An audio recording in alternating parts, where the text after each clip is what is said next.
Hey guys, how's it going? It's Pagan Perspective Thursdays. I know I haven't been on in a while, but last week I couldn't upload, and this week I'm uploading a little bit later. I wanted to upload my video a couple days ago, but our computer got lost, and then it just didn't work out. So I am making the video again tonight for you guys. So we have two questions, and they're both about reincarnation and a bit about what happens to you after you die. So our first one is from Blue Moon Wishes, and she's talking about science. How does science prove reincarnation, or is there a way to prove reincarnation with science? And actually, if you go online, there's a lot of different theories and methods and ways of how science can work into reincarnations and different studies on it. My belief on life after death doesn't really have to go along, or doesn't really follow with reincarnation. So I'm just going to give you guys my explanation of what I think reincarnation is, and maybe an idea of more of like what a past life is, and how science can explain that. So as far as I believe what reincarnation is and what your past life is energy that has been transferred and put into your body. Because I believe that we are all our own spirit, we have our own soul and our own spirit, but that energy from our ancestors and energies from other beings and other entities can enter our body when we're born, and we can show signs of that. So if you've ever wondered, like, why can I draw and I've never even learned how to draw? Or why am I so great at musical instruments when I've never even had to be taught musical instruments? And you look at your family line and you might see that your great-great-grandmother was an amazing artist, or your second uncle, great uncle, was a great violin player.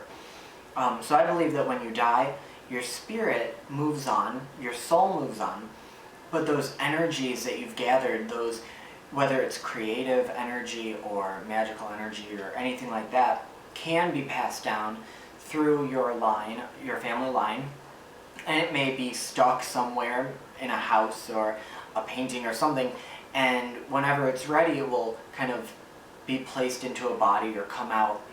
But I also believe that as far as reincarnation, I believe that there can be such things as step-ins, and a step-in is when your soul is stuck on this plane, or a bunch of your energy is stuck on this plane after you die.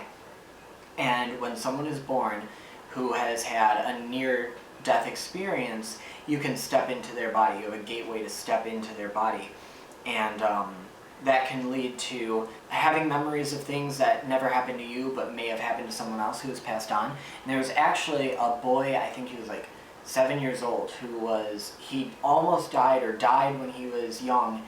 And when he woke up, he started having dreams of the war, World War II, I think it was, and he could remember names and situations and stuff that actually happened to a man. So I believe that was kind of like a step-in type situation, where maybe that boy's soul had partially moved on or left this world and someone else stepped into his body.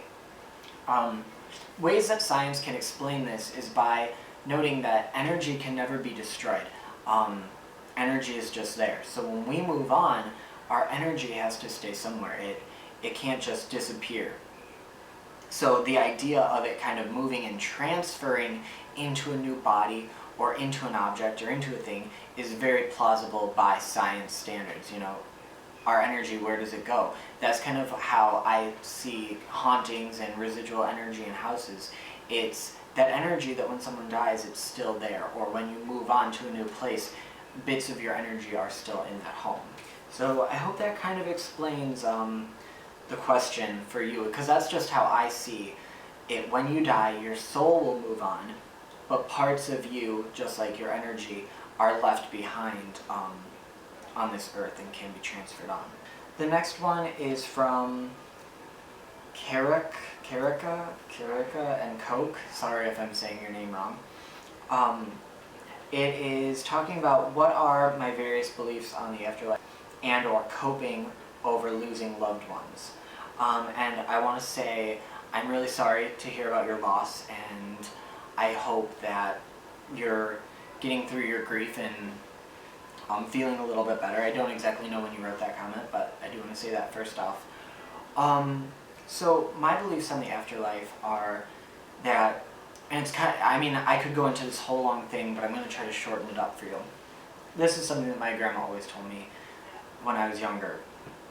If you're a good person, and you know in your heart that you were a good person, then you are going to move on to your afterlife, whether it be heaven, whether it be, reincarnation, whatever it may be.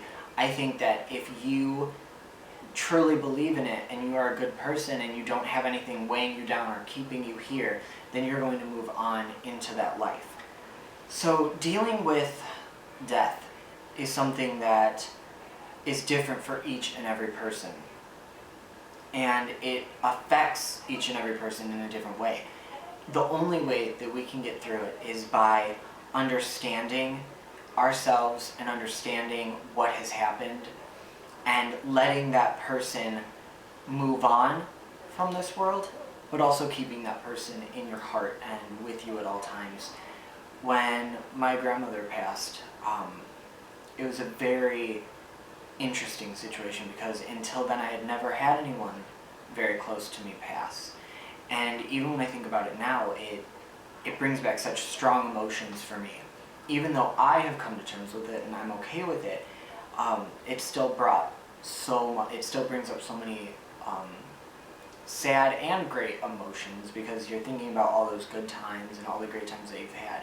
So I think we have to keep them with us, but also at the same time gradually let them go every day by understanding that, they're gone now. It's time for them to leave and it's time for them to move on. I think what helped me is also knowing that I know that she was in a better place and she was with people that loved her and she was with my grandfather and just everyone that cared about her and loved her. She was with them and I knew that she was okay. So I think that coping really just starts and continues on through life because you're always going to have that person with you and you're always going to have those memories, but it hurts really bad at first and it can kind of feel like you're stuck and paralyzed in one spot. But as we keep moving every single day, you're going to realize that that person's still with you in your memories and in your heart and they're going to be with you forever. But you also have to kind of make that grief happen because without grief, we can't move on and that pain's just going to sit there with us. Another way to maybe help you move on with the grief is talking to someone.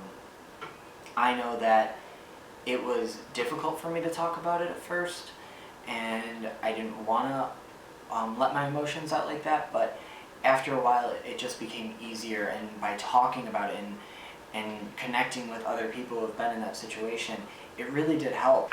And just by making sure that you communicate with your family, you're releasing all of that energy and coping with it and getting over it a lot easier. So I wish you both the best, and I hope this explained some of your questions, and love and light. I'll talk to you guys later.